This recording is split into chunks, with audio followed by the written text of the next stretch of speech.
Hendel, H-E-N-D-E-L, in the Special Victims Unit. You guys have questions? Tell us about the case. Okay, in 1985, 14-year-old girl who had just been enrolled into Deerfield Beach High School was leaving school. This was on October 25th of 1985, just 25 years ago. As she was walking through the schoolyard by the portables, she noticed an individual standing by one of the portables. As she passed him, he grabbed her. They began to struggle. He stabbed her in the stomach during the struggle. She stopped fighting at that point, and he ordered her to get underneath the portable. As they began to crawl underneath, he grabbed her by the arms and pulled her all the way underneath the portables. He put a towel over her face, removed her clothing, and raped her under the portable. Prior to him leaving, he took various personal items from her bag and told her to stay under there, that if she got up, he would kill her. She remained. She waited a while. She waited a while longer. She eventually got out, made her way back home, and reported it immediately. She was taken. At that point, it was Deerfield Beach Police Department that handled the case.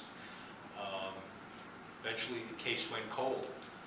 In 2008, I arrested an individual who had an affiliation with Deerfield Beach High School. It was another rape case. I was contacted by the victim of the 1985 case and said, hey, I think that guy is a guy who raped me back in 1985. Whatever happened with my case? We went back, we looked at the case, we got a hold of the rape kit that was still available from 1985, and we found a foreign DNA profile to the victim and matched it to the suspect that I had arrested in 2008. It was negative. It was not the same individual. But that DNA profile was put into CODIS, which is a combined DNA indexing system.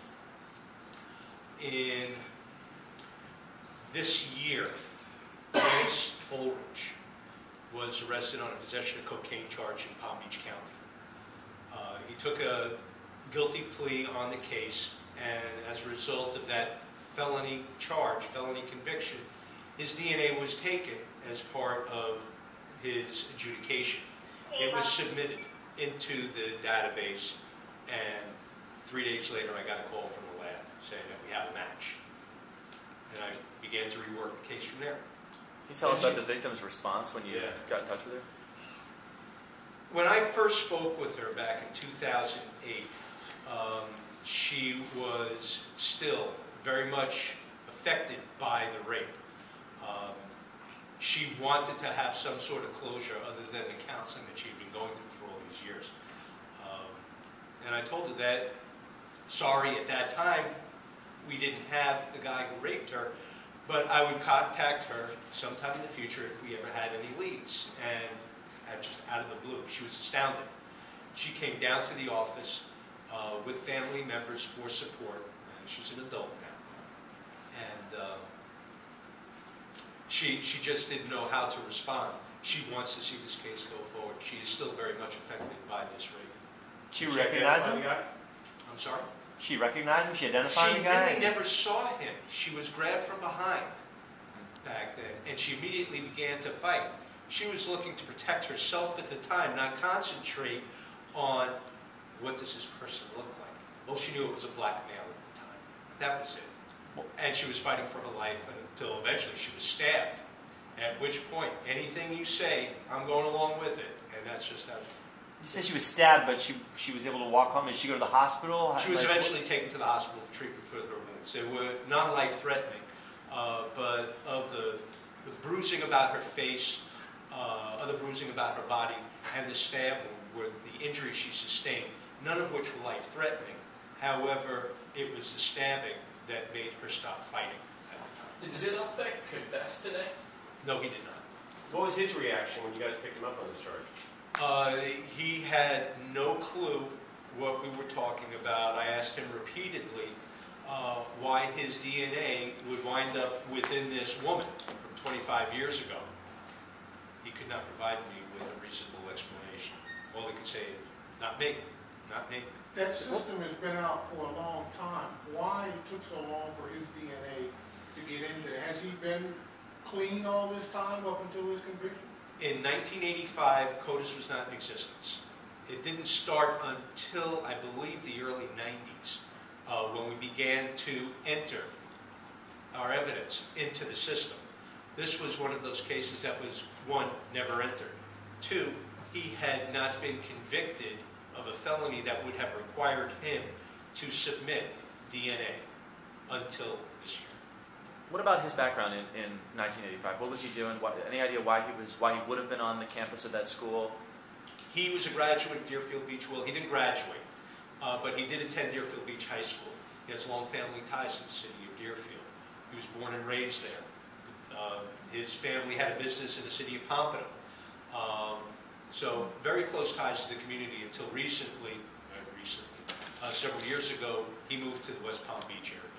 Is he a suspect in any other rapes? None that we've been able to identify him in through DNA at this point. Whether or not he was involved in any others back then, and those cases have not been worked as far as the rape kits being submitted and located, and we don't know. It's possible. If anybody recognizes his name or his face, we ask definitely the police to come forward and be more than happy to work. Zach, what was your reaction when you found out there was a hit here? What did you think? I'm always ecstatic when we get a DNA hit. What was this guy doing in West Palm Beach now? What's he do? Homeless. He's a homeless man? How'd you find him? Homeless shelter. Oh, really?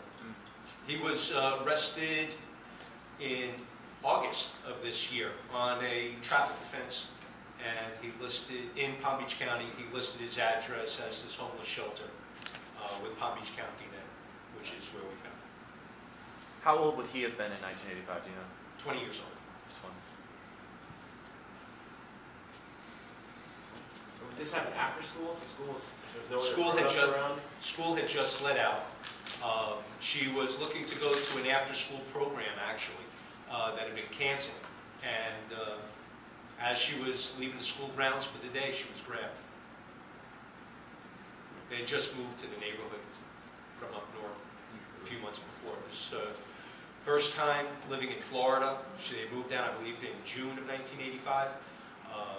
Enrolled in Deerfield Beach High School, started, I believe it might have been the end of August, beginning of September, and 2 months later. Is she still in Deerfield Beach? She's moved out of the area. So she's no longer even in South Florida? She's moved out of the area. Did she graduate from there? Did she finish school there? No, right after that she was taken out of the school. The parents took her out of the school. Has she been able to move on, at least in some way, get married, have children, have a career? She's gone on with her life, although she carries some very, very deep emotional scars from this issue, from the rape. She's very much affected by it, and it has affected her life over the years. Pretty good? Yes, Thank you, One quick thing.